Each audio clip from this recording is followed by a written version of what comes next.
In this video, we're going to talk a little bit about the shadow of Hermeticism. We're going to talk about dark Hermeticism and false Gnosis and what that's all about. So there's a story that comes from the Hermetica itself about how nous, creative consciousness, our direct link to the divine, is corruptible, and that a demon who receives illumination from God can steal in and sow the seed of its own workings, so that nous actually leads to murder, violence, and all kinds of other horrible things. The Corpus Hermeticum Book 9 says, "Therefore, those who are seated in knowledge neither please the multitude, nor does the multitude please them." And this is by way of contrast. These are the people that have it. They seem to be mad and have become a laughingstock. They are hated and despised and may even be put to death. Evil, we may say, must needs live down here in its own country, which is where we live, Earth, and not the cosmos, as some Gnostics claim. That's Book 9. So they're drawing a distinction between people who have Gnosis and people who don't, and that the people who are swindlers, the people who are false Gnostics and false Hermetics, will attack the ones that really have it. And this is played out. As part of this, we need to mention too, a shadow aspect that makes this even more likely to happen, which is, especially in Gnosticism, there's a certain sense of elitism. And it appears here and there in the Hermetica as well. The idea that we're the special people and only we know, only we have Gnosis, you know. A healthier version of it appears too, which is anybody who does these practices can get to the same place. But the elitist version of it is especially prevalent in Sethian Gnosticism, where there's actually gradations of human beings. There's the Hyliakoi on the bottom, who are just materialists. There's the Psychikoi above them, who are more like true believers of a religion. And then there's the Gnostics on top, of course, you know. And no one raises the question in Gnosticism, why don't we need everything? You know, why don't we need people who are primarily focused on the material world, people who come in with a Christian or Buddhist or Islamic consciousness, and that's where they're at home, and other people who walk the Gnostic or Hermetic path, and why can't we all be here? So Gnosticism in particular was so elitist in some ways that Gnostics wouldn't even debate people of other faiths. And so they wouldn't defend their own faiths because they thought, why talk to idiots? And it really infuriated the church fathers, who said they won't debate us out in the open, in the public, you know. And so eventually the people that the Gnostics laughed at got real power and made them illegal.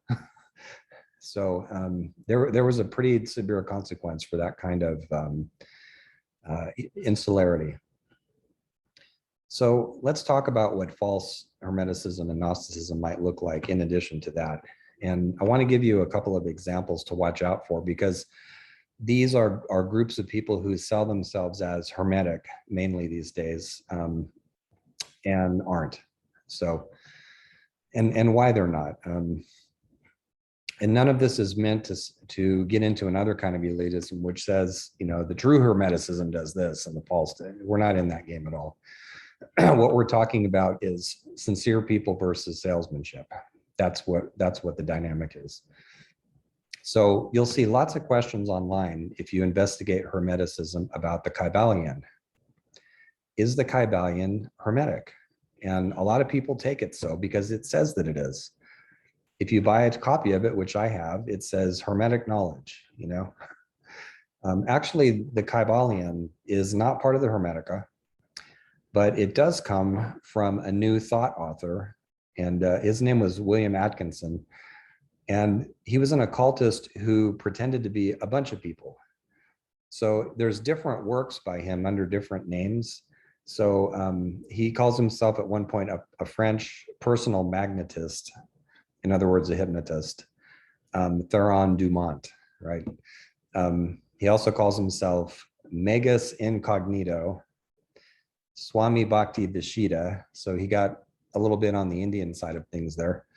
And then also Indian, he identified himself as a yogi. So he was that, right? when you look at his 7 supposed Hermetic principles, which market themselves as being from a group, but they're all from him. Some of them are just plainly wrong in terms of what the rest of the Hermetica say. And so number 4, is the Hermetic principle, everything is dual. Wrong. That's not what the Hermetica says. It does talk about here and there about polarities, but it's not dualistic. Number 6, every cause has an effect. Wrong. It doesn't say that anywhere. It's not really Hermetic thinking. 7, gender isn't everything. Completely wrong, right? As we've seen in other videos. So that's what a rather bald-faced example of false Hermetica looks like. Let's talk a little bit about other forms and other groups. I'll start with the Rosicrucians. And they aren't, collectively as a body, they've been good-hearted, good-souled people who were really inspired by some of the early Rosicrucian Christian Rosencrantz manifestos. And what they often don't realize is that those were fakes. They were meant as, they were written by a Lutheran guy who wanted to do a parody of this kind of hidden master secret society thing that was going around Europe at the time. So he wrote these 2 false documents as a parody, and they were taken at face value. And so there's been generations of people who identified as Rosicrucians because they really like the ideas. And they're kind of cool, some of them, you know, that there's these wise people who are looking out for everybody to make sure that humanity stays on track and grows up. You know, it's not a bad idea. It's not true, but it's not a bad idea. And some of this, well, I should say, they went on to inspire Freemasonry. So a lot of the Freemasons take over this wholesale.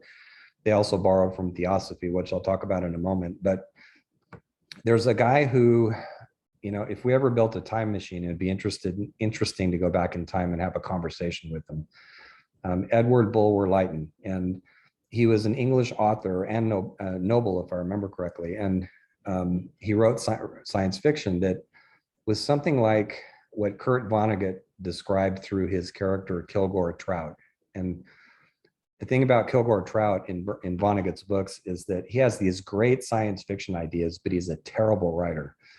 So Bulwer Lytton is mainly famous for giving us what has been consistently voted the worst opening of a novel ever, which is It Was a Dark and Stormy Night. That guy, right? So he had these amazing ideas about secret races of aliens that were guiding and watching all of us. And this just has taken off ever since then. Excuse me. So when you hear that kind of idea, it goes back to him, actually. And so one of the people who liked these ideas and took them really seriously was Helena Blavatsky. And her and a couple of other people founded Theosophy in the late 1800s in New York, and then it spread to different parts of the world, kind of got a foothold in India. Theosophy is a word that's been around for a while, but they used it because they wanted to create a lucrative religion. So Blavatsky's hoaxes, lies, shady practices, her techniques for duping people have been extensively documented. There is simply no question that she was a criminal who lied about herself a lot. And even made up pieces of her own childhood. Relatives of hers went, wow. So a lot of the ideas that gained currency come from her, and they were picked up by well-intentioned people because the ideas were numinous for them. So the Akashic records came from her. The Ascended Masters came from her, not from any tradition. The chakras came from Leadbeater, who was one of her associates, who was really creepy. He basically kidnapped Krishnamurti and stole him from his father and tried to turn him into a messiah. And there's this whole dark history about that. Leadbeater wrote a very influential book on the chakra system that has no precedent in Indian thought whatsoever, except for the word chakras. So, you know, when people say the chakras look like this and they're colored blue or orange or whatever, that all comes from Leadbeater. It's all Theosophy. A lot of what actually worked itself into the New Age is strongly Theosophic. So all the energy talk about vibes, vibrations, and resonances and things like that come from that movement, the theosophical movement. The whole thing about Atlantis, which Plato made up, it was a storytelling device that he came up with in order to make a point in one of his dialogues. And so Lemuria was, the idea of Lemuria started from a zoologist who wanted to know why lemurs were in one part of the world, but not in another part of the world. There must be a land bridge that helped them go from one place to another. So it was actually a zoological suggestion that there was probably some missing continent somewhere. And that's where Lemuria came from. So there's been a number of groups that have capitalized on these ideas, as well as on the fact that people who are looking for a spiritual path don't always do their homework on where the ideas come from. And so what could be taken as inspiring science fiction, for instance, or inspiring fantasy, if you held it symbolically rather than literally, actually could serve as a spiritual path of some kind or other. And I think of the example of Star Trek, which is a franchise worth a lot of money, as a matter of fact. It's a business, right? So if we look at it literally, that's all it is. But the ideas that come out of it, like infinite diversity and infinite combinations, really inspire people. And that's what good storytelling actually does. It gives us a sense of not big truth, literal truth with a capital T, but the truths of our existence as we actually live them. So it can be useful on that level, you know. So we have to distinguish between people like the Rosicrucians, who are well-intentioned, but many of whom just don't know the sources of their own belief system, from organizations that are created by outright scoundrels, and again, well-documented sociopaths. And I have to include in this people like, of course, Blavatsky and Leadbeater. There were all kinds of early power struggles in theosophy between people who were anything but evolved, and they were out for power and influence. It's a whole lamentable list. And to see some of it, I didn't document it that extensively, but if you look up my last name and where New Age beliefs come from, the article will come up and you can see some of this.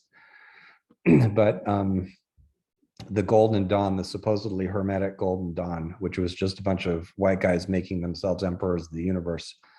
Thelema, I mentioned Gurdjieff. People died in his compounds. He was a hell of a salesman.